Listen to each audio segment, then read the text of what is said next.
Malam itu, aku memergoki suamiku berselingkuh. Hatiku bukan hanya hancur, tapi juga mual saat aku sadar siapa wanita itu. Saat itu juga kuhancurkan pengkhianat itu dengan.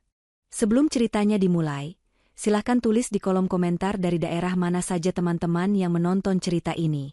Jangan lupa like dan subscribe agar channel ini bisa semakin berkembang dan bisa mempersembahkan cerita yang lebih menarik lagi.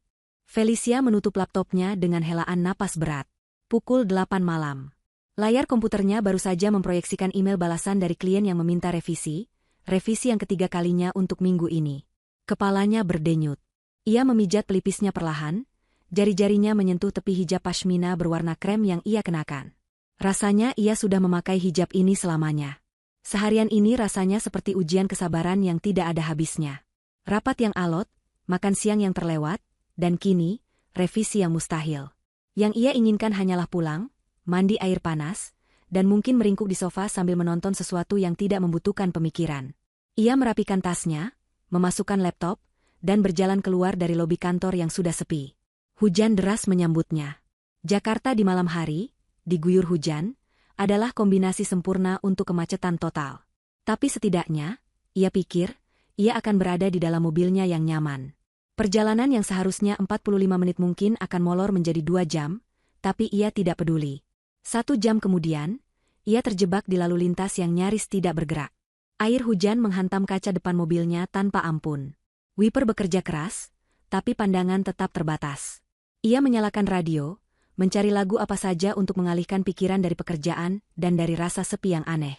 Suaminya, Angga, sedang tidak di rumah. Katanya, ia harus lembur di luar kota, mengurus proyek besar di Bandung. Sudah 2 hari. Felicia merasa sedikit bersalah karena tadi pagi ia sempat mengeluh sebal dalam hati, merasa akhir pekannya akan membosankan sendirian. Sekarang, ia rela akhir pekannya membosankan, asalkan ia bisa cepat sampai di kasur. Mobilnya akhirnya berhasil keluar dari simpul kemacetan utama dan memasuki kawasan yang lebih lengang. Ini adalah jalan pintas yang sering ia ambil, melewati perumahan elit yang sunyi. Jalanan di sini lebar, mulus, dan dipagari rumah-rumah besar seperti istana. Lampu-lampu taman yang mewah menerangi jalan yang basah. Tepat saat ia merasa sedikit lega karena perjalanan mulai lancar, mesin mobilnya batuk. 1 kali, 2 kali, lalu, sputer yang mengerikan. Jantung Felicia mencelos. Ia menekan pedal gas, tapi mobilnya tidak merespons. Mesinnya mati. Mati total. Mobil itu meluncur tanpa tenaga beberapa meter sebelum akhirnya berhenti sepenuhnya di tepi jalan. "Jangan sekarang," desis Felicia pada setirnya. "Kumohon, jangan sekarang." Ia mencoba menyalakan mesin. Tidak ada respons. Hanya bunyi klik samar dan lampu dashboard yang berkedip lalu mati. Sempurna. Mobilnya mogok, di tengah hujan, di kawasan perumahan orang kaya yang sepi. Ia menyalakan lampu darurat dan meraih ponselnya. 1 bar sinyal. Felicia menggeram frustrasi. Ia mencoba menelepon nomor layanan darurat asuransinya. Panggilan gagal. Ia mencoba lagi. Gagal. Sinyal datang dan pergi, terlalu lemah untuk melakukan panggilan stabil. Ia mencoba membuka aplikasi layanan derek online. Loading tanpa henti. Ia membanting ponselnya ke kursi penumpang dengan kesal. Ia terperangkap. Kedinginan mulai merayap masuk. Mesin mati berarti tidak ada pemanas. Ia menarik hijab pashminanya lebih erat ke leher. Ia melihat sekeliling. Jalanan itu benar-benar sepi. Tidak ada taksi, tidak ada ojek. Hanya rumah-rumah megah yang tertutup gerbang tinggi. Ia merasa kecil dan terisolasi. 30 menit berlalu. Hujan mulai mereda menjadi gerimis, tetapi udara terasa semakin dingin dan lembab. Felicia bersandar di kursinya, memejamkan mata sejenak. Kepalanya masih berdenyut. Hari ini benar-benar malam paling sial dalam hidupnya. Ia menatap nanar ke seberang jalan, ke sebuah gedung apartemen penthouse yang paling mencolok di jalan itu. Lobinya terang benderang, terlihat hangat dan kering. Berbeda sekali dengan kondisi mobilnya yang gelap dan dingin. Sebuah mobil sedan hitam mewah berhenti tepat di bawah kanopi lobi gedung itu. Seorang pelayan membukakan pintu. Felicia memperhatikan dengan tatapan kosong, hanya sekadar mengalihkan pikiran. Seorang pria keluar dari kursi penumpang. Felicia menegakkan punggungnya. Postur itu, cara berjalan itu, ia mengenalnya. Jantungnya yang tadi berdebar pelan karena dingin, kini berdebar kencang karena alasan lain. Pria itu berhenti sejenak di bawah lampu lobi yang terang, merapikan kerah jasnya. Tidak mungkin. Pria itu berbalik sedikit, memberikan Felicia pandangan yang lebih jelas ke wajahnya. Itu Angga, suaminya. Seluruh udara seolah tersedot keluar dari paru-paru Felicia. Angga. Di sini. Di Jakarta. Bukan di Bandung sedang lembur mengurus proyek. Ia mengenakan jas mahal yang tidak pernah Felicia lihat sebelumnya. Jam tangan di pergelangan tangannya memantulkan cahaya, jam tangan yang Felicia berikan sebagai hadiah ulang tahun pernikahan mereka. Tidak ada keraguan lagi. Itu suaminya. Kebohongan itu menghantam Felicia seperti tamparan fisik. Apa yang Angga lakukan di sini? Felicia membeku di kursinya. Otaknya berputar cepat, mencoba memproses apa yang baru saja ia lihat. Angga. Suaminya ada di seberang jalan, baru saja keluar dari mobil mewah, di depan lobi penthouse yang harganya selangit. Kebohongan tentang perjalanan bisnis ke Bandung kini terasa begitu nyata dan menyakitkan. Untuk apa ia berbohong? Siapa yang ia temui? Seolah menjawab pertanyaannya, Angga tidak langsung masuk ke lobi. Ia berdiri menunggu, tersenyum ke arah pintu masuk gedung. Senyuman itu, senyuman lebar dan santai yang sudah lama tidak Felicia lihat ditujukan kepadanya. Pintu lobi otomatis bergeser terbuka. Seorang wanita melangkah keluar. Bahkan dari seberang jalan, di tengah gerimis malam, wanita itu tampak memukau.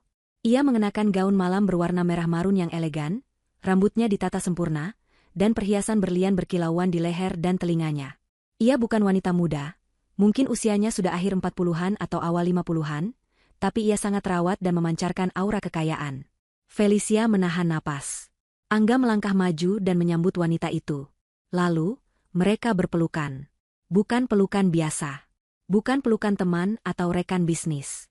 Angga melingkarkan lengannya erat di pinggang wanita itu, menariknya mendekat. Wanita itu tertawa, suara tawanya yang pelan entah bagaimana terdengar sampai ke seberang jalan, atau mungkin Felicia hanya membayangkannya. Angga menundukkan kepalanya dan mencium pelipis wanita itu dengan mesra. Dunia Felicia seakan berhenti berputar. Rasa dingin di mobilnya tergantikan oleh rasa panas yang menjalar dari perut hingga ke wajahnya. Ini bukan pertemuan bisnis.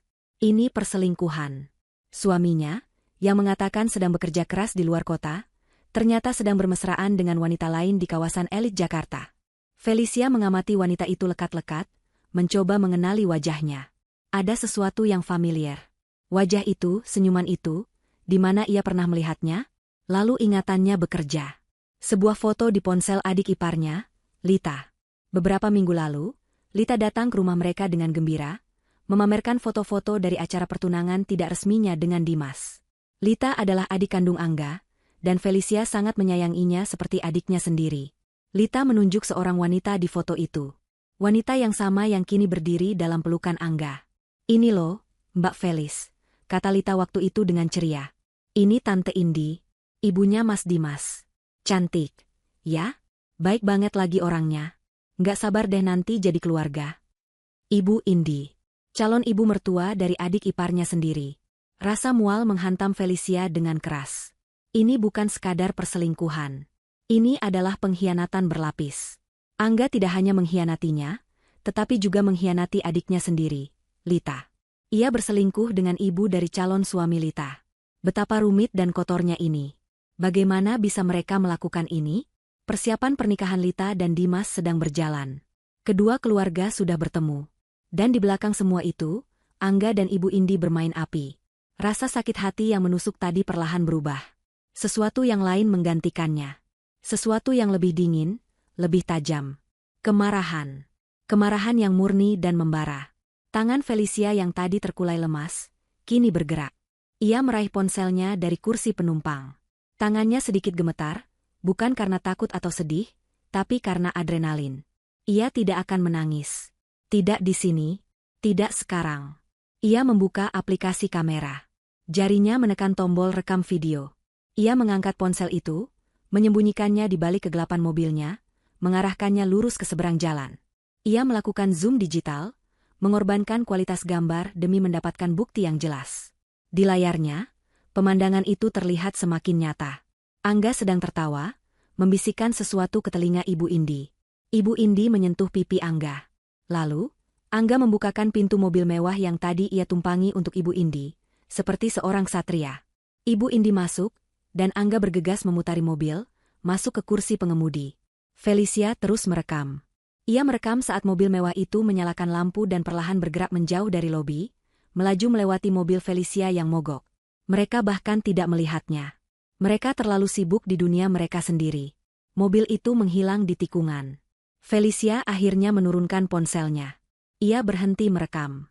Ia melihat kembali video berdurasi 30 detik itu. Gambarnya sedikit berbintik karena zoom dan cahaya malam, tapi tidak ada keraguan. Wajah Angga dan Ibu Indi terekam jelas. Pelukan mereka. Kemesraan mereka. Semuanya ada di sana. Tepat pada saat itu, ponselnya berdering kencang. Layanan mobil derek yang ia coba hubungi setengah jam lalu akhirnya menelepon balik. Felicia menarik napas dalam-dalam, menenangkan suaranya yang gemetar karena amarah. Ia menjawab panggilan itu dengan nada yang tenang dan datar, memberikan lokasinya. Saat ia menutup telepon, ia tahu satu hal. Malam ini mungkin dimulai sebagai malam paling sial dalam hidupnya. Tapi ia tidak akan membiarkannya berakhir seperti itu. Ia tidak akan menjadi korban yang menangis dalam kegelapan. Ia memegang bukti. Dan ia tahu persis di mana ia akan menggunakan bukti itu. Perjalanan pulang di dalam kabin truk derek terasa surreal. Felicia duduk diam di kursi penumpang, di sebelah sopir yang tidak banyak bicara. Sopir itu, seorang pria parubaya dengan wajah lelah, sesekali meliriknya, mungkin bertanya-tanya mengapa seorang wanita berhijab rapi berada di mobil mogok sendirian di kawasan elit pada malam hari. Felicia tidak mempedulikannya. Ia hanya menatap kosong ke jalanan basah yang disapu oleh lampu-lampu jalan. Hujan telah berhenti, menyisakan udara dingin yang menusuk. Rasa dingin itu sama sekali tidak sebanding dengan rasa dingin yang membekukan hatinya. Ia memegang ponselnya erat-erat. Di dalam benda kecil itu tersimpan racun yang baru saja ia temukan. Selama perjalanan, ia memutar ulang video itu. Lagi. Dan lagi. Setiap kali ia memutarnya, kemarahannya semakin mengkristal, berubah dari emosi yang meledak-ledak menjadi sesuatu yang tajam, dingin, dan sangat fokus. Ia memperhatikan detail-detail kecil yang tadi terlewat. Cara Angga meletakkan tangannya di pinggang Ibu Indi, begitu alami, begitu terbiasa. Itu bukan sentuhan canggung dari pertemuan pertama. Itu adalah sentuhan seorang kekasih yang sudah lama intim. Ia memperhatikan senyum Ibu Indi, senyum puas dan penuh kemenangan. Ia memperhatikan jas yang Angga kenakan. Ia ingat sekarang. Angga bilang jas itu ia beli untuk rapat penting dengan investor dari luar negeri. Kebohongan. Semuanya bohong. Felicia memikirkan Lita. Adik iparnya yang lugu dan penuh semangat itu sedang sibuk memilih gaun pengantin. Lita memimpikan pernikahan yang sempurna dengan Dimas. Dan sekarang, Felicia tahu bahwa seluruh fondasi pernikahan itu dibangun di atas kebohongan yang menjijikan. Ibu dari pengantin pria berselingkuh dengan kakak dari pengantin wanita. Felicia merasa mual memikirkannya. Ini bukan lagi hanya tentang pengkhianatan Angga terhadapnya. Ini adalah penghancuran sebuah keluarga. Angga dan Ibu Indi, dalam keegoisan mereka, telah menanam bom waktu di tengah-tengah kebahagiaan Lita. Mobil derek itu akhirnya tiba di rumahnya. Mobilnya diturunkan di garasi. Felicia membayar sopir itu, mengucapkan terima kasih dengan suara datar. Ia masuk ke dalam rumah yang gelap dan sunyi. Rumah ini, yang biasanya terasa hangat dan penuh cinta, kini terasa seperti kuburan. Setiap sudut mengingatkannya pada Angga. Foto pernikahan mereka di dinding ruang tamu, Angga tersenyum lebar, memeluknya. Felicia menatap foto itu tanpa ekspresi. Senyuman itu kini terlihat palsu, seperti topeng. Ia tidak mengganti pakaiannya. Ia tidak mandi. Ia berjalan ke dapur, menyalakan ketel listrik untuk membuat teh. Bukan karena ia haus, tapi karena ia butuh melakukan sesuatu yang normal, sesuatu yang rutin. Sambil menunggu air mendidih, ia bersandar di meja dapur. Matanya tertuju pada ponselnya. Inilah saatnya. Ia bisa saja menunggu Angga pulang. Menghadapinya secara pribadi. Melemparkan ponsel itu ke wajahnya. Berteriak. Menangis. Tapi apa gunanya? Angga akan berbohong. Ia akan memutarbalikkan fakta. Ia akan memohon, memanipulasi, dan mungkin menyalahkannya. Tidak. Felicia tidak akan memberinya kesempatan itu.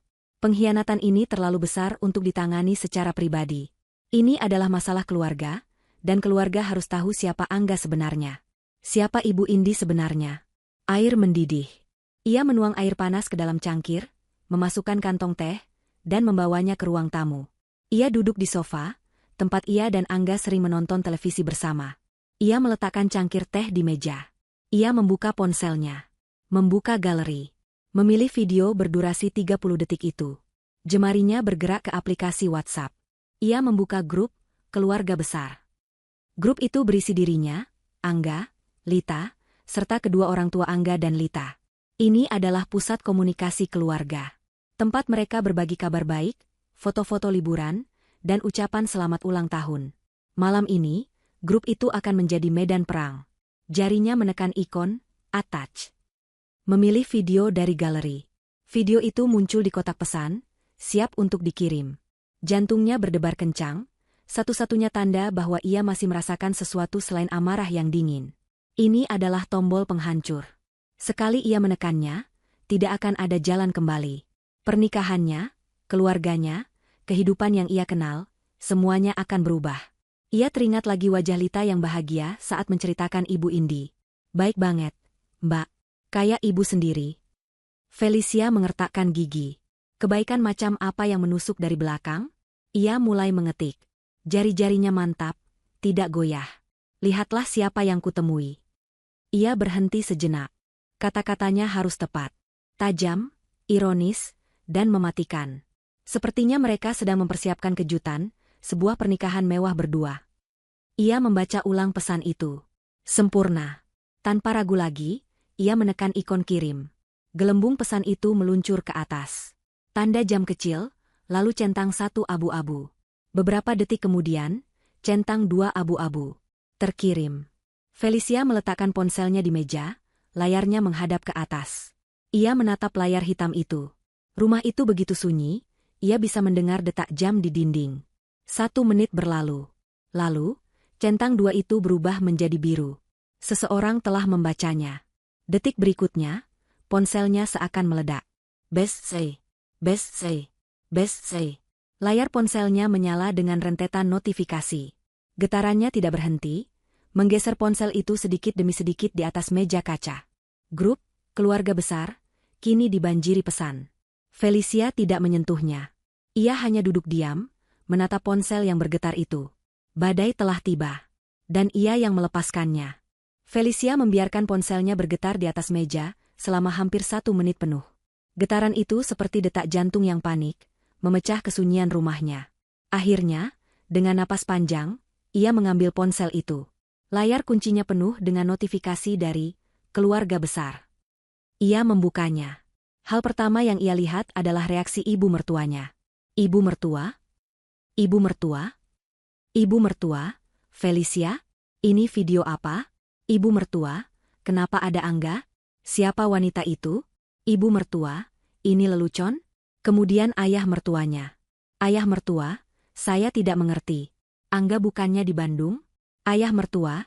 Felicia, tolong jelaskan. Lalu, 3 titik penanda seseorang sedang mengetik muncul di sebelah nama Lita. 3 titik itu berkedip-kedip lama, lalu hilang. Lalu muncul lagi, lalu hilang lagi. Sebelum Lita berhasil mengetik pesannya, layar ponsel Felicia berubah. Panggilan masuk. Lita calling. Felicia tahu ini akan menjadi bagian yang tersulit.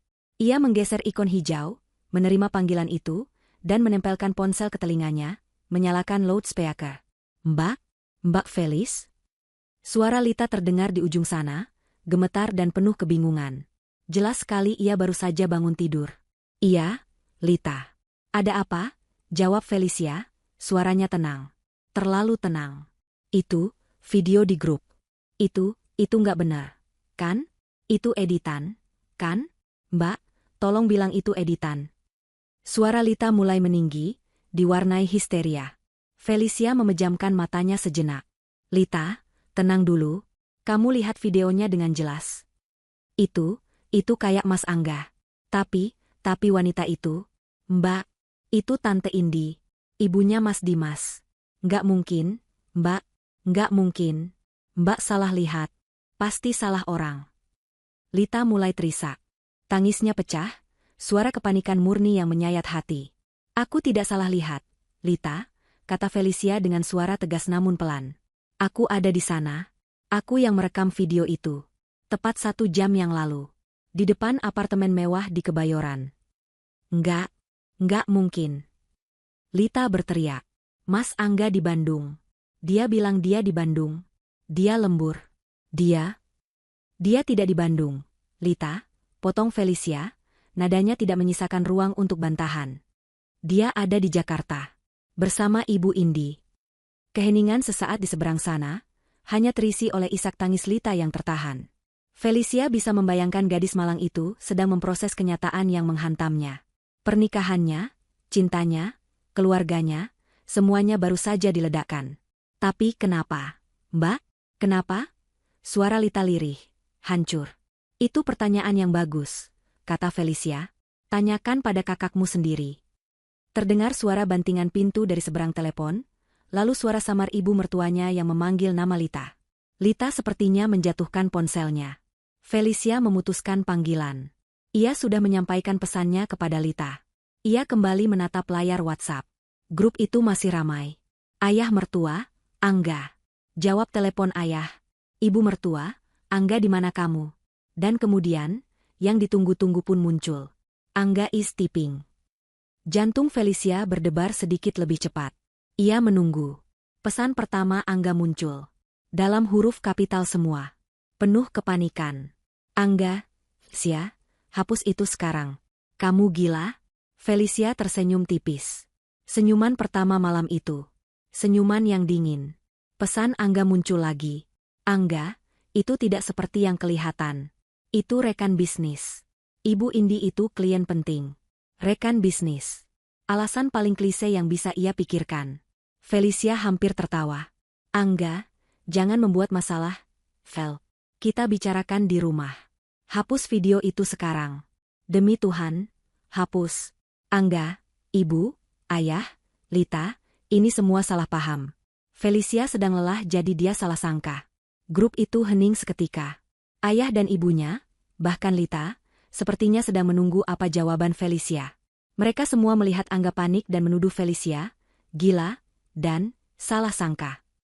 Sekarang, bola ada di tangan Felicia. Felicia mengambil cangkir tehnya. Teh itu sudah dingin. Ia meminumnya sedikit.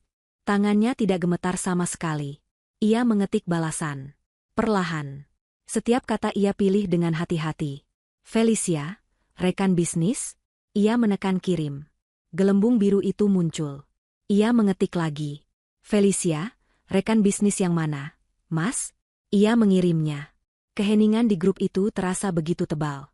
Ia bisa membayangkan Angga dimanapun ia berada, berkeringat dingin, menatap layar ponselnya. Felicia mengetik pesan terakhirnya malam itu. Pesan yang akan menyudutkan Angga sepenuhnya. Felicia, rekan bisnis yang kamu cium di lobi apartemennya? Atau yang kamu peluk pinggangnya mesra sekali seolah kalian sudah menikah? Ia menekan kirim. Selesai. Reaksi di grup instan. Ibu mertua, Angga. Ayah mertua, cium? Angga jelaskan. Lita, Mas. Felicia melihat status Angga. Online. Lalu, beberapa detik kemudian, status itu menghilang. Dia offline. Dia kabur. Tidak bisa menjawab.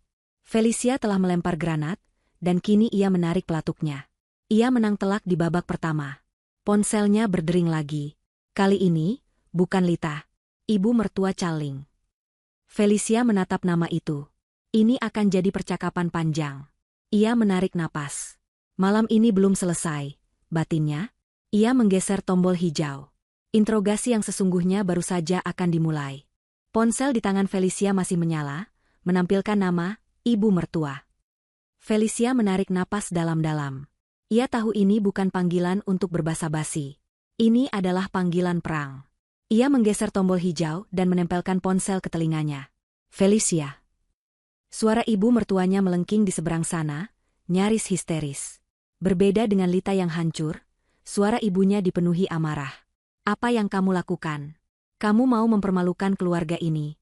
Di mana Angga? Assalamualaikum, Bu, jawab Felicia, suaranya tetap tenang dan datar. Sikap tenangnya ini sepertinya semakin menyulut kemarahan di seberang. Saya di rumah. Baru saja sampai. Mobil saya mogok. Ibu tidak peduli mobil kamu mogok. Lita pingsan. Ayahmu marah besar. Kamu. Angga tidak bersama saya, potong Felicia. Ia tidak punya kesabaran untuk dimarahi. Seperti yang ibu lihat di video, Mas Angga sedang sibuk. Sibuk dengan rekan bisnisnya, Ibu Indi. Ia sengaja menekan kata, rekan bisnis, dengan nada sarkasme yang dingin. Terdengar suara tarikan napas tajam. Jangan kurang ajar kamu, Felicia. Ibu tidak membesarkan Angga untuk difitnah seperti ini. Kamu pasti salah paham. Sekarang juga kamu ke rumah ibu. Sekarang. Baik, Bu. Dan bawa Angga. Ibu tidak mau tahu bagaimana caranya, seret dia ke sini. Saya tidak tahu Angga di mana, jawab Felicia jujur. Mungkin ibu bisa menelepon Ibu Indi? Sepertinya dia lebih tahu. Telepon langsung ditutup. Suara, tut-tut-tut, yang kasar memenuhi telinga Felicia. Ia menurunkan ponselnya. Permintaan yang konyol. Memintanya menyeret suami yang baru saja ia pergoki selingkuh. Felicia menatap kegelapan rumahnya. Ia lelah. Sangat lelah. Tapi ia tidak akan tidur. Belum. Ia meletakkan ponselnya, berjalan ke kamar mandi, dan menyalakan pancuran air panas. Ia berdiri di bawah air, membiarkan air itu menghapus penat di tubuhnya, tapi ia tahu air itu tidak bisa menghapus kotoran yang baru saja ia saksikan. Ia mandi, berwudu, lalu mengganti pakaian kerjanya dengan gamis rumah yang sederhana namun rapi. Ia memakai hijab instan yang nyaman. Ia harus terlihat tenang. Ia harus terlihat kuat. Ia tidak akan memberi mereka kepuasan melihatnya hancur. Setengah jam kemudian, ia memesan taksi online. Ia tidak akan menyetir dalam kondisi seperti ini, dan mobilnya yang satu lagi entah mengapa terasa terlalu besar untuk ia kendarai sendirian malam ini. Perjalanan ke rumah mertuanya terasa singkat. Pikirannya kosong. Ia sudah melewati fase marah. Kini ia hanya merasa dingin dan fokus. Saat ia tiba, pintu rumah utama terbuka. Ia masuk tanpa mengucap salam. Suasananya persis seperti yang ia bayangkan. Ruang tamu itu terasa tegang, seolah udara di dalamnya bisa tersulut api kapan saja. Ayah mertuanya mondar-mandir di depan jendela, tangannya terkepal di punggung. Wajahnya keras dan merah. Ibu mertuanya duduk tegak di sofa, matanya bengkak dan merah, tapi tatapannya tajam menyorot Felicia begitu ia masuk. Lita ada di sofa lain, meringkuk, wajahnya terbenam di bantal. Ia masih sesenggukan pelan. Duduk, perintah ayah mertuanya tanpa menoleh. Felicia duduk di kursi tunggal, menjauh dari mereka semua. Ia meletakkan tasnya di lantai. Jelaskan, kata ayah mertuanya lagi, suaranya berat. Jelaskan apa maksud video itu. Videonya sudah cukup jelas. Ayah, jawab Felicia pelan. Saya pulang kerja. Mobil saya mogok di Kebayoran. Saya menunggu mobil derek. Saat sedang menunggu, saya melihat Mas Angga keluar dari lobi apartemen penthouse. Dia tidak sendiri. Dia bersama Ibu Indi. Mereka berpelukan. Mereka berciuman. Saya merekamnya. Bohong. Ibu mertuanya membentak. Angga tidak mungkin melakukan itu. Dia di Bandung. Dia tidak di Bandung, Bu. Kamu pasti salah lihat. Itu gelap. Hujan. Sebelum Felicia bisa menjawab, pintu depan terbanting terbuka dengan keras. Suara bantingan itu membuat Lita terlonjak kaget. Angga berdiri di ambang pintu. Jasnya basah kuyup, rambutnya acak-acakan. Dia pasti mengebut di tengah hujan. Tapi wajahnya tidak menunjukkan rasa bersalah. Wajahnya merah padam karena amarah. Matanya menatap lurus ke arah Felicia dengan kebencian murni. Felicia, kamu sudah gila, teriaknya, suaranya menggema di ruangan itu. Ia melangkah masuk, menunjuk Felicia dengan jari gemetar. Berani-beraninya kamu mengirim video itu. Kamu mau menghancurkan keluarga kita? Kamu mau mempermalukan aku? Ia berbalik menghadap orang tuanya. Ayah, Ibu, jangan percaya sama dia. Ini semua salah paham. Felicia itu stres berat karena pekerjaan, dia jadi paranoid. Dia salah lihat. Mas. Lita mencoba bicara, suaranya parau. Diam, Lita, bentak Angga. Ia kembali fokus pada Felicia. Wanita itu memang Ibu Indi. Dia klien penting. Klien besar. Kami baru saja selesai rapat maraton di lobi apartemennya. Rapat yang sangat alot. Saya cuma bersikap sopan. Pelukan itu pelukan bisnis biasa. Persahabatan. Pelukan bisnis. Felicia akhirnya angkat bicara. Suaranya tetap pelan, namun terdengar sangat jelas di antara teriakan Angga. Ciuman di lobi apartemen juga bagian dari bisnis. Mas? Itu ciuman persahabatan di pipi. Kamu melebih-lebihkan. Angga membantah cepat. Terlalu cepat. Kamu cemburu buta, Felicia. Kamu memfitnah saya. Dan kamu memfitnah Ibu Indi. Beliau itu orang terhormat. Ibunya Dimas. Kamu sadar nggak? Kamu hampir menghancurkan pernikahan adik kamu sendiri. Angga memainkan kartunya dengan baik. Ia memposisikan dirinya sebagai korban dan Felicia sebagai penjahat yang histeris dan cemburu. Lita kembali menangis, bingung harus percaya pada siapa. Ibu mertuanya tampak sedikit lega, ingin sekali mempercayai skenario yang dibuat putranya. Jadi, ini semua fitnah? Ayah mertuanya bertanya, menatap Angga lekat-lekat. Tentu saja fitnah, Ayah, seru Angga. Saya bisa jelaskan semuanya. Felicia saja yang... Aku tahu kamu akan bilang begitu, Mas. Suara pelan Felicia memotong ucapan Angga. Semua mata tertuju padanya. Ia terlihat sangat tenang. Terlalu tenang. Aku tahu kamu pembohong yang hebat. Lanjutnya, ia meraih sesuatu dari dalam tasnya. Sebuah ponsel dan sebuah kabel konektor kecil. Ia berjalan ke televisi layar datar besar yang menempel di dinding ruang tamu. Wajah Angga seketika berubah. Amarahnya lenyap, digantikan kepanikan. Felicia, apa yang kamu lakukan? Jangan konyol. Matikan itu. Felicia tidak menghiraukannya. Ia berjongkok dan menyambungkan kabel dari ponselnya ke port HDMI di televisi. Layar televisi yang semula hitam, kini menyala, menampilkan layar ponsel Felicia. Kamu pikir aku cuma merekam 30 detik? Tanyanya, lebih pada dirinya sendiri. Ia membuka galeri. Di sana, ada satu file video lagi. Bukan yang ia kirim ke grup. File ini berdurasi 2 menit 15 detik. Felicia, jangan. Angga berteriak, melangkah maju. Duduk, Angga, perintah ayah mertuanya. Suaranya menggelegar. Angga membeku di tempat. Felicia menekan tombol, play. Video itu muncul di layar 60 inci. Jauh lebih jernih. Rupanya Felicia sempat merekam lebih dulu, sebelum zoom. Video itu dimulai saat Angga dan Ibu Indi masih di dalam lobi, berjalan keluar dari lift. Tangan Angga sudah melingkar di pinggang Ibu Indi. Mereka tertawa bersama. Lalu, tepat di bawah lampu lobi yang terang, Angga berhenti.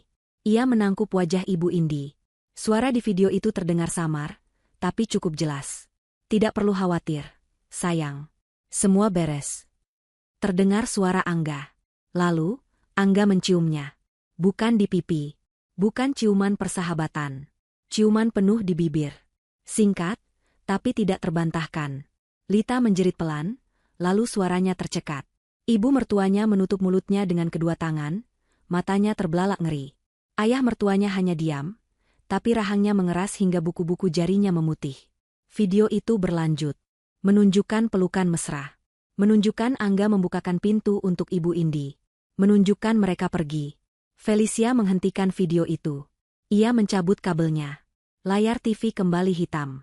Keheningan di ruangan itu begitu pekat, terasa menyesakan. Bel pintu berbunyi lagi, kali ini lebih lama dan lebih memaksa. Seolah orang di luar sana tahu ada sesuatu yang mendesak di dalam. Seorang asisten rumah tangga yang tampak ketakutan berlari kecil dari dapur untuk membuka pintu. Semua orang di ruang tamu membeku, menahan napas. Suara Angga yang tercekat dan tatapan ngeri dari kedua orang tuanya masih menggantung di udara. Pintu depan terbuka. Permisi? Ada apa ini sebenarnya? Sebuah suara wanita yang tajam dan berwibawa terdengar. Ibu Indi melangkah masuk ke ruang tamu. Dia tampak sempurna, seolah baru saja keluar dari salon, kontras sekali dengan penampilan Angga yang acak-acakan. Di belakangnya, menyusul Dimas, tunangan Lita. Wajah Dimas tampak cemas dan bingung. Jelas sekali dia diseret ke sana tanpa tahu apa-apa. Lita menelepon saya sambil menangis histeris. Lanjut Ibu Indi, matanya menyapu ruangan. Dia bilang sesuatu tentang video? Ada apa ini? Kenapa kalian semua? Ucapannya terhenti saat matanya bertemu dengan tatapan Felicia. Seketika, ekspresi bingung Ibu Indi lenyap, digantikan oleh ekspresi dingin yang penuh perhitungan. Dia pasti sudah ditelepon Angga. Dia datang ke sini bukan untuk mencari tahu, tapi untuk melakukan penyelamatan. Oh, desisnya pelan. Matanya menyipit. Jadi ini masalahnya. Ibu Indi berjalan ke tengah ruangan, mengambil alih panggung. Dia memancarkan aura sosialita yang terluka dan marah. Saya tidak percaya ini. Saya, Ibu Indi, harus datang ke rumah ini tengah malam karena sebuah tuduhan konyol. Dia menatap tajam ke arah Felicia. Jadi ini wanita yang mencoba merusak nama baik saya. Ini adalah serangan balik. Ibu Indi tidak akan diam saja. Dia akan menyerang lebih dulu. Saya dituduh berselingkuh. Dia tertawa, tawa yang dipaksakan dan meremehkan. Dengan Angga? Astaga. Ini fitnah paling keji yang pernah saya dengar. Dia menoleh ke ibu mertua Felicia. Tante, kita sudah berteman lama. Ayah Dimas dan ayah Angga rekanan bisnis. Bagaimana bisa tante membiarkan menantu tante ini menyebarkan kebohongan murahan seperti ini? Ibu mertua Felicia tampak goyah. Dia jelas lebih takut pada Ibu Indi daripada pada Felicia. Angga, melihat sekutunya telah tiba, seolah mendapatkan kembali kekuatannya. Benar, Bu, benar, Tante Indi. Felicia hanya salah paham. Dia cemburu buta. Ibu Indi kembali menunjuk Felicia. Kamu. Saya tidak tahu apa masalah kamu. Apa kamu iri dengan suami kamu? Atau kamu iri karena Lita akan menikah dengan putra saya, dan kamu tidak menyukai saya? Kamu sengaja melakukan ini. Kamu mau merusak pernikahan mereka. Tante. Lita akhirnya bersuara, wajahnya pucat pasi. Tapi videonya. Video apa, Lita? Tanya Ibu Indi dengan nada meremehkan. Video buram yang diambil dari seberang jalan? Di tengah hujan? Itu bisa siapa saja. Atau mungkin itu memang kami, setelah rapat yang melelahkan. Kami hanya berpelukan sebagai teman. Apa itu salah? Apa di zaman sekarang pertemanan dianggap kejahatan? Ibu Indi sangat pandai bicara. Dia memutarbalikkan fakta, membuat Felicia terlihat seperti wanita kampung yang paranoid dan pencemburu. Dimas, yang sejak tadi diam di dekat pintu, akhirnya melangkah maju. Wajahnya tegang. Ibu, ada apa sebenarnya? Lita meneleponku, menangis. Dia bilang ibu dan Mas Angga. Diam, Dimas, bentak Ibu Indi, memotong ucapan putranya. Ini urusan orang tua. Kamu tidak perlu ikut campur. Ini hanya kesalahpahaman konyol. Bukan kesalahpahaman, kata Felicia. Suaranya tenang, namun memotong semua drama yang diciptakan Ibu Indi. Semua mata kembali tertuju padanya. Itu bukan video buram, lanjut Felicia. Ia menatap lurus ke arah Dimas. Dan itu bukan pelukan pertemanan. Ibu Indi tertawa lagi. Oh, ya? Kamu punya bukti apa lagi? Hah? Kamu? Felicia tidak menggubrisnya. Ia berjalan mendekati Dimas, mengabaikan Angga yang menatapnya penuh ancaman dan Ibu Indi yang menatapnya penuh kebencian. Dimas, katanya pelan, suaranya penuh simpati. Ia tahu Dimas adalah korban di sini, sama seperti Lita. Sebaiknya kamu lihat sendiri. Karena ini menyangkut ibumu. Dan ini menyangkut masa depanmu dengan Lita. Felicia mengangkat ponselnya dan memutar video berdurasi 2 menit itu. Ia memegangnya agar hanya Dimas yang bisa melihatnya dengan jelas. Ibu Indi melompat maju, mencoba merebut ponsel itu. Jangan, itu pelanggaran privasi. Berikan ponsel itu. Tapi ayah mertua Felicia bergerak lebih cepat. Tangannya yang besar dan kokoh menahan lengan Ibu Indi. Biar dia melihat. Geramnya. Ibu Indi membeku, kaget melihat perlawanan itu.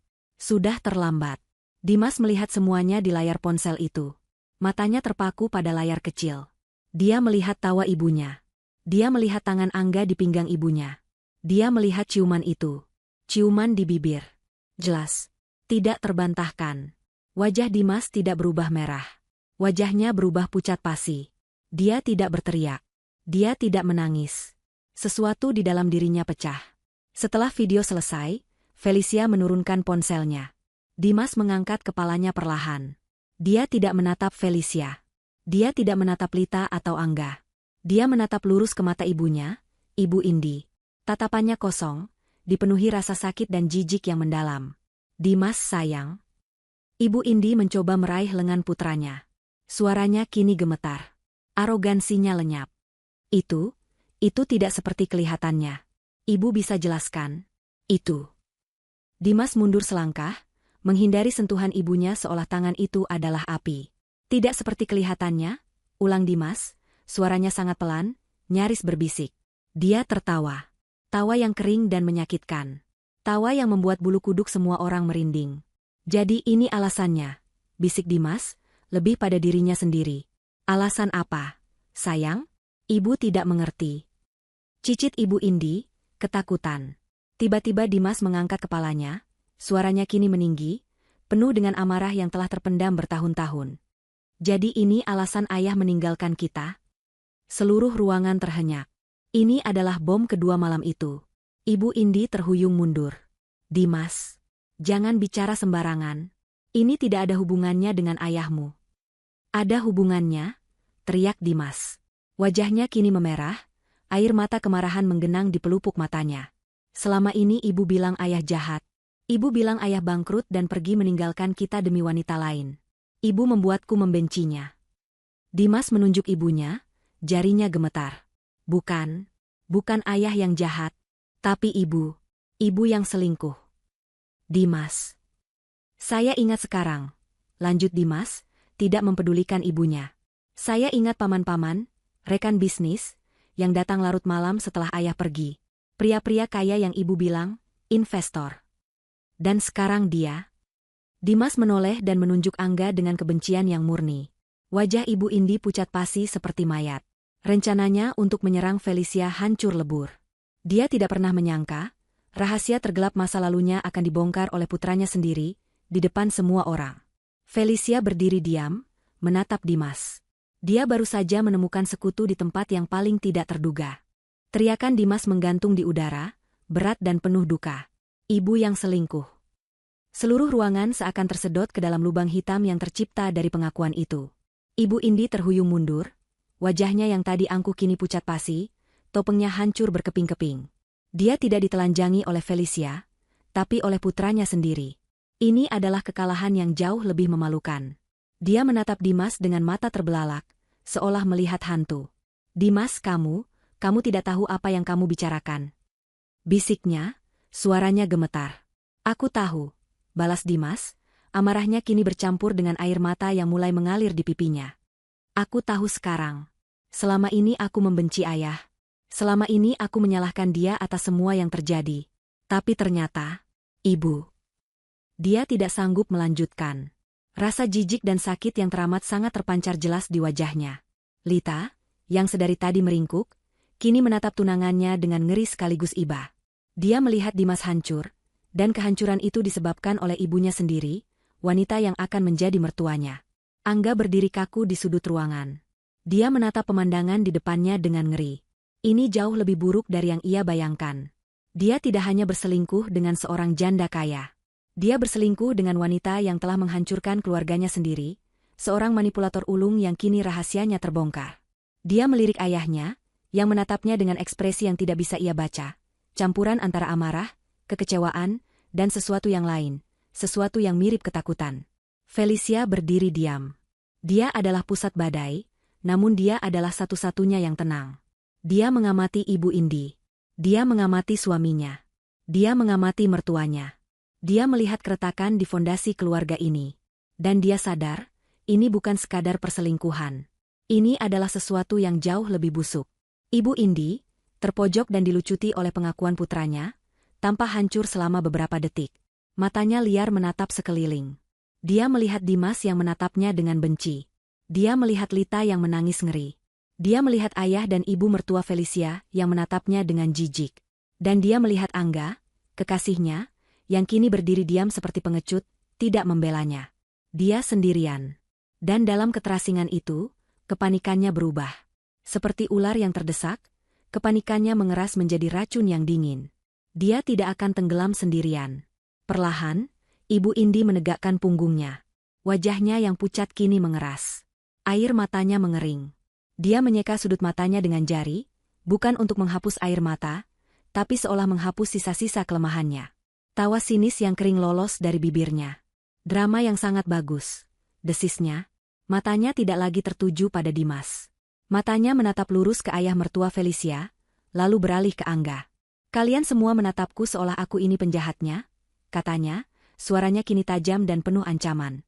Kalian yakin mau melanjutkan pertunjukan moralitas ini? Ayah mertua Felicia maju selangkah. Pergi dari rumah saya, Bu Indi. Sekarang. Dan jangan pernah temui putra saya lagi. Ibu Indi tertawa lagi. Oh, Tuan yang terhormat. Anda pikir semudah itu? Anda pikir Anda bisa mengusir saya begitu saja setelah semuanya? Dia menoleh ke Angga. Tatapannya begitu dingin hingga Angga bergidik. Angga, sayang. Apa kamu tidak mau bilang sesuatu? Atau kamu mau membiarkan ayahmu melempar aku ke jalanan? Angga menelan ludah. Tante ini sudah keterlaluan. Tante, ulang Ibu Indi, suaranya meninggi. Baru tadi sore kamu memanggilku, sayang. Sekarang kamu memanggilku, Tante? Cukup, bentak ayah mertua Felicia. Belum cukup, balas Ibu Indi, kini suaranya melengking. Kalian mau menghakimi aku? Kalian mau menghancurkan aku? Silakan. Tapi jangan lupa, kalau aku jatuh, aku tidak akan jatuh sendirian. Dia menatap tajam ke arah Angga. Ingat, Angga. Ingat, proyek kita di Bandung. Proyek yang membuatmu berbohong pada istrimu. Wajah Angga seketika berubah dari pucat menjadi seputih kertas. Apa maksudmu? Tanya ayah mertua Felicia, nadanya berubah. Ada ketakutan baru di sana. Tanya saja pada putra kesayangan Anda, cibir Ibu Indi. Tanya padanya kemana perginya 5 miliar rupiah dana perusahaan bulan lalu. Tanya padanya tentang tagihan-tagihan fiktif yang dia setujui. Tanya padanya siapa yang memegang semua salinan bukti transfernya. Ibu Indi tersenyum penuh kemenangan. Senyum iblis. Aku yang pegang semuanya. Inilah kartu trufnya. Ruangan itu kembali hening. Tapi keheningan kali ini berbeda. Bukan keheningan karena syok moral. Ini keheningan karena teror finansial. Ibu mertua Felicia terkesiap. 5 miliar? Angga? Apa maksudnya ini? Ayah mertua Felicia menatap Angga. Tatapannya kini bukan lagi tatapan ayah yang marah pada anak yang berzina. Itu tatapan seorang pemilik perusahaan pada seorang penjahat. Angga, apa yang kamu lakukan? Angga gemetar. Dia menatap Ibu Indi, lalu menatap ayahnya. Ayah, aku bisa jelaskan. Itu pinjaman. Ibu Indi. Bukan pinjaman, potong Ibu Indi. Itu penggelapan. Murni dan sederhana. Kamu mengambil uang perusahaanmu sendiri untuk menutupi kerugian investasiku, dan sebagai gantinya, aku memberimu hiburan. Dan kamu sangat menikmatinya, bukan? Felicia akhirnya mengerti. Ini bukan perselingkuhan biasa. Ini adalah konspirasi. Perselingkuhan itu hanyalah bonus, atau mungkin alat transaksi. Kebohongan Angga tentang lembur di luar kota, bukan hanya untuk menutupi pertemuannya dengan Ibu Indi. Itu adalah kedok untuk kejahatan mereka. Ibu Indi kini memegang kendali penuh. Dia telah mengubah medan perang. Ini bukan lagi tentang moralitas. Ini tentang penjara dan kebangkrutan. Dia menatap Felicia, musuh utamanya. Jadi, Felicia, katanya dengan nada manis yang dibuat-buat. Video kecilmu itu memang lucu. Tapi sekarang, itu tidak ada artinya lagi. Dia kembali menatap ayah mertua Felicia. Sekarang, Tuan yang terhormat, suruh menantumu yang salehah ini diam. Suruh dia hapus video itu. Suruh dia lupakan semua yang dia lihat malam ini. Kita semua lupakan kejadian ini. Pernikahan Lita dan Dimas batal, tentu saja. Dia melirik sinis ke arah Dimas yang menatapnya hancur. Tapi perusahaan kalian selamat. Angga selamat. Dia tersenyum. Atau, dia bisa terus bermain jadi pahlawan kesiangan. Dan besok pagi, saya pastikan semua bukti penggelapan ini ada di meja kejaksaan. Kalian semua bangkrut. Putra kalian masuk penjara. Pilih. Ancaman Ibu Indi menggema di ruangan itu, dingin dan mematikan. Dia telah menjatuhkan bom terbesarnya, dan kini dia menunggu dampaknya. Dia tahu dia telah menang. Dia telah mengubah Felicia, sang pembawa kebenaran, menjadi sumber masalah baru. Jika Felicia tetap bersuara, dia akan menghancurkan seluruh keluarga. Seluruh mata kini tertuju pada Felicia.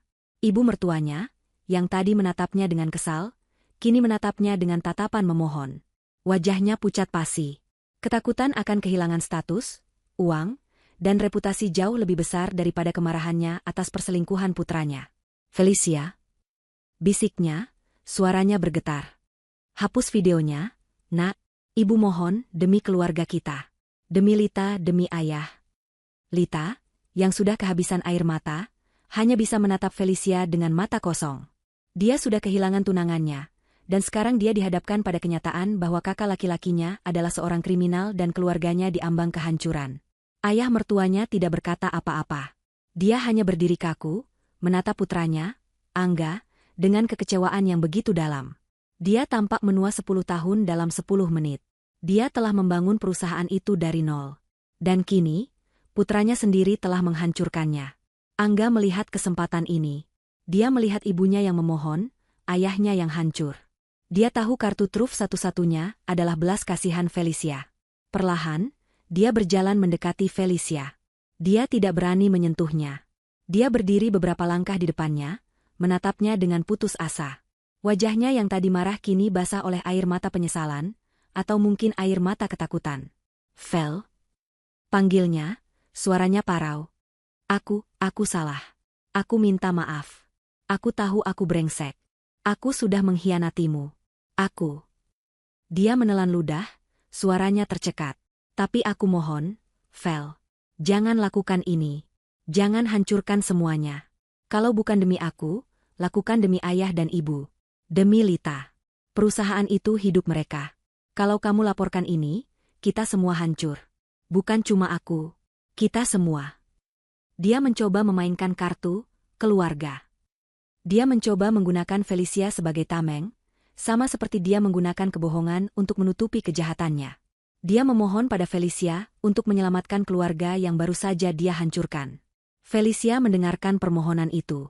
Dia melihat mata suaminya. Dia tidak melihat penyesalan di sana. Dia hanya melihat ketakutan.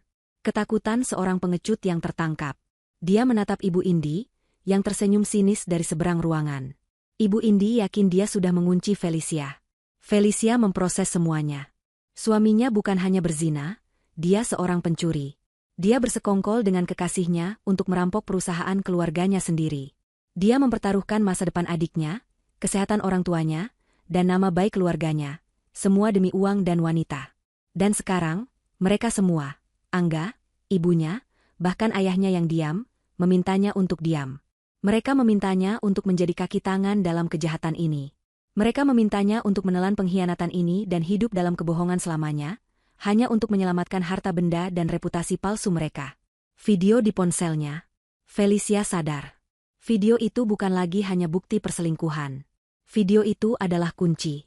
Itu adalah bukti fisik yang menghubungkan Angga dan Ibu Indi. Itu adalah bukti konspirasi mereka. Itu adalah paku terakhir di peti mati mereka. Felicia menarik napas panjang. Hening. Dia akhirnya mengangkat kepalanya. Matanya tidak lagi menatap Angga. Matanya menatap lurus ke depan, ke arah Ibu Indi. Tidak, katanya. Satu kata itu terdengar begitu jelas, begitu tajam. Wajah Angga menegang. Fel, apa maksudmu? Senyum Ibu Indi sedikit goyah. Apa katamu? Felicia berkata lagi, lebih keras. Saya bilang, tidak. Saya tidak akan diam. Saya tidak akan menghapus apapun. Dia menatap suaminya. Kamu memintaku menyelamatkan keluarga? Kamu sendiri yang sudah menghancurkannya, Angga. Kamu menghancurkannya saat kamu berbohong.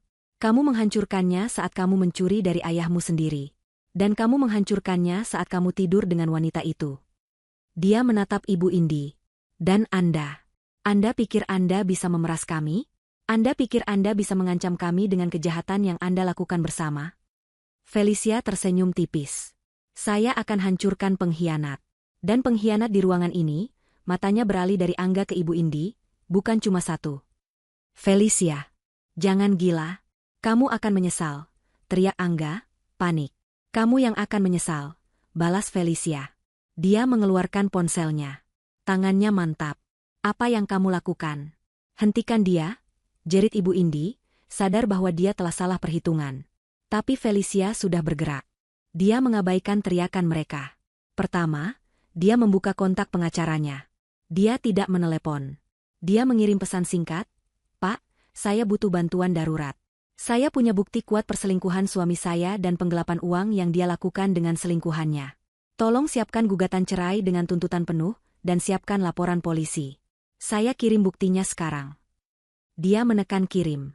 Lalu, dia membuka kontaknya lagi. Dia mencari satu nama. Rian.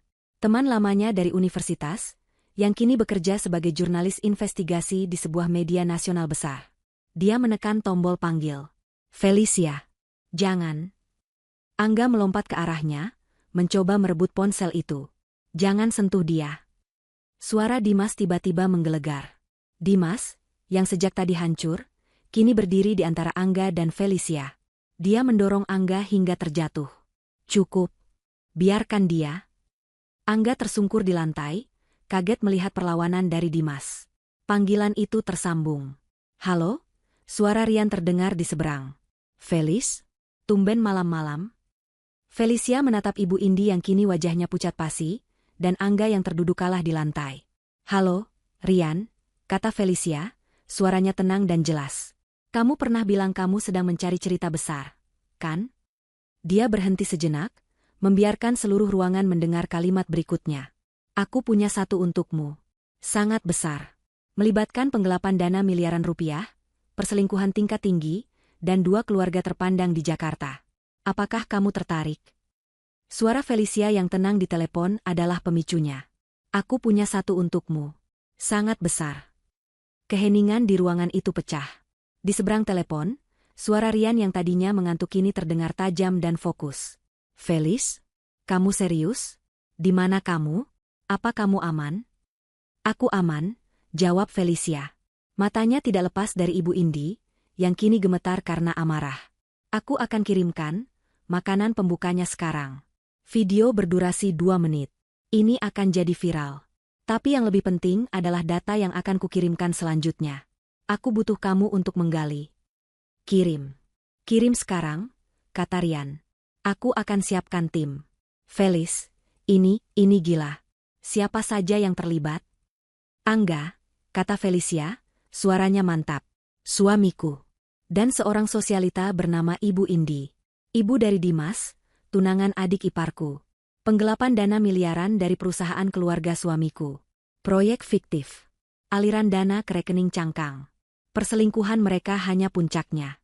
Aku mau kamu hancurkan mereka, Rian. Tapi jangan sebut namaku. Sebut saja, sumber internal. Anggap saja sudah hancur, jawab Rian. Profesionalismenya mengambil alih.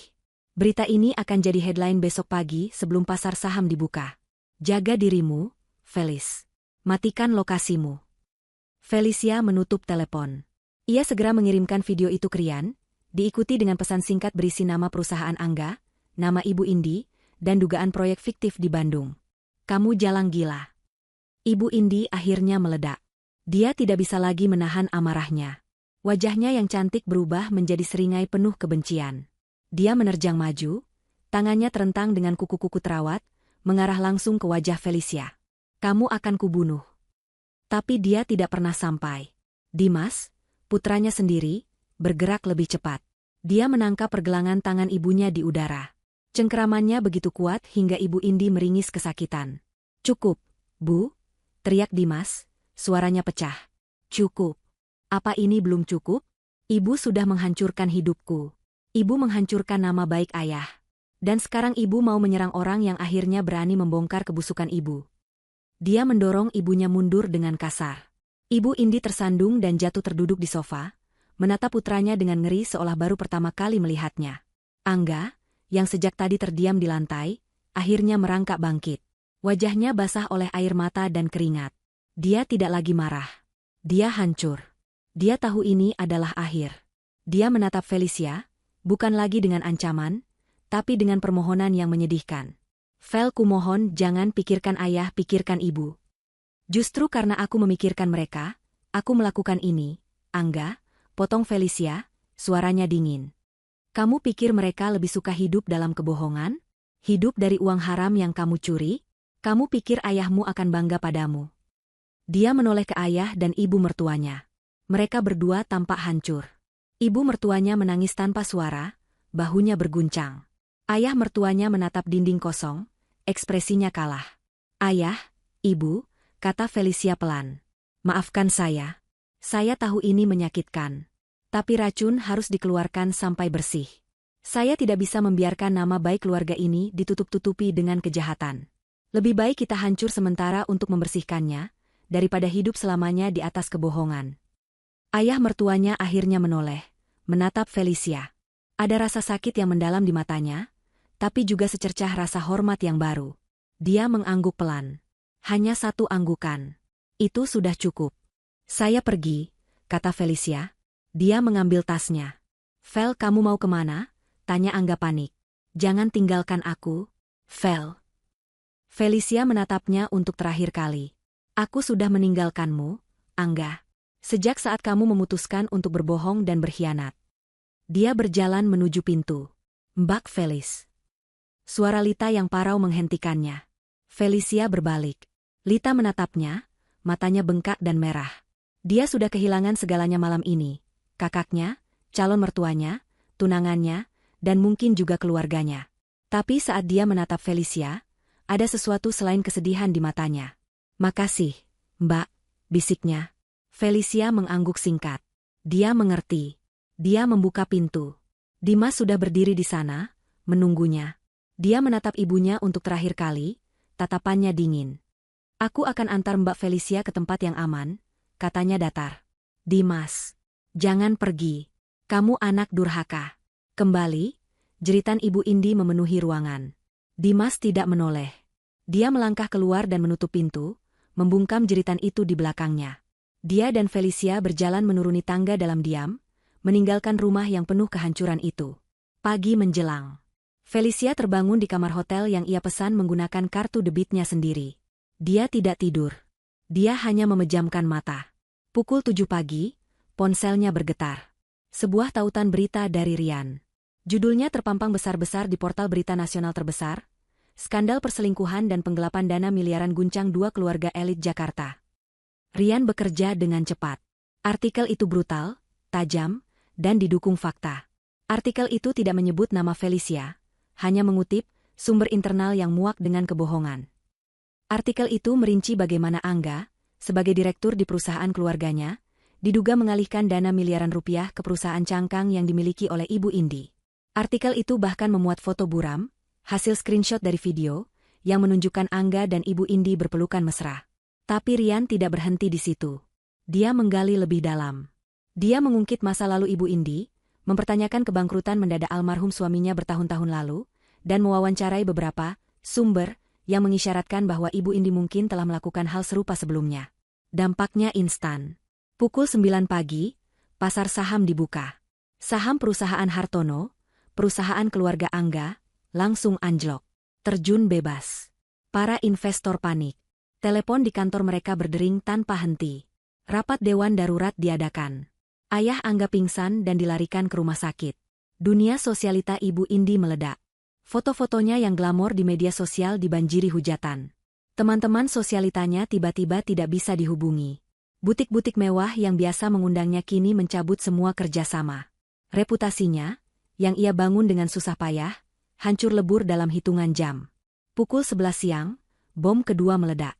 Pengacara Felicia, yang bekerja sama dengan tim hukum perusahaan Hartono yang kini dikendalikan oleh Dewan Direksi, bukan lagi oleh keluarga, secara resmi mengajukan laporan ke polisi.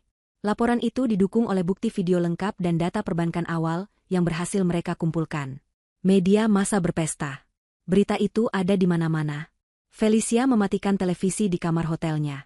Dia baru saja selesai memberikan keterangan tambahan kepada pengacaranya. Tepat tengah hari, dia melihat pemandangan yang dia tunggu. Dari jendela kamarnya yang tinggi, dia bisa melihat jalanan di bawah. Sebuah mobil patroli polisi berhenti di depan lobi penthouse mewah tempat Ibu Indi tinggal. Pada saat yang sama, di saluran berita, siaran langsung menunjukkan pemandangan serupa di depan rumah utama keluarga Hartono. Di layar TV, Felicia melihatnya. Angga digiring keluar oleh dua petugas berseragam. Dia mengenakan pakaian yang sama dengan semalam, kini kusut dan kotor. Dia tidak lagi berteriak. Dia hanya menangis pasrah, menutupi wajahnya yang dipermalukan di depan puluhan kamera wartawan. Di lobi penthouse-nya, Ibu Indi, yang menolak membuka pintu, akhirnya harus berhadapan dengan petugas yang membawa surat perintah penangkapan. Dia diseret keluar, hanya mengenakan jubah tidur sutra, rambutnya acak-acakan. Dia menjerit, mengumpat, dan menyalahkan semua orang. Felicia meminum kopinya yang sudah dingin. Karma telah dimulai. Dan ini baru permulaan. 6 bulan kemudian. Ruang sidang itu penuh sesak. Blitz kamera menyambut kedatangan para terdakwa. Angga dan Ibu Indi duduk terpisah, masing-masing didampingi pengacara mahal. Tapi wajah mereka menceritakan kisah yang sama. Mereka kalah. Angga terlihat kurus, matanya cekung. Dia menghabiskan waktu berbulan-bulan di tahanan, ditolak jaminannya karena dianggap berisiko melarikan diri. Dia tampak seperti pria yang patah. Ibu Indi, di sisi lain, masih berusaha mempertahankan martabatnya. Dia mengenakan riasan tebal, tapi tidak mampu menutupi kerutan stres dan kebencian di wajahnya. Dia menatap lurus ke depan, menolak untuk melihat siapapun, terutama putranya, Dimas, yang duduk di barisan saksi. Proses persidangan berjalan cepat. Bukti yang diajukan terlalu kuat untuk dibantah. Video dari ponsel Felicia diputar di layar besar di ruang sidang. Seluruh ruangan melihat dengan jelas ciuman itu, pelukan itu. Itu adalah bukti yang mengikat mereka berdua secara personal. Kemudian, jaksa penuntut membeberkan bukti utamanya, aliran dana. Tim audit forensik, yang disewa oleh Dewan Direksi Perusahaan Hartono yang baru, telah melacak setiap rupiah. 5 miliar, 6 miliar, 10 miliar. Uang itu mengalir dari proyek-proyek fiktif yang disetujui Angga, langsung ke rekening perusahaan cangkang yang terdaftar atas nama sopir pribadi Ibu Indi. Kesaksian kunci datang dari Dimas.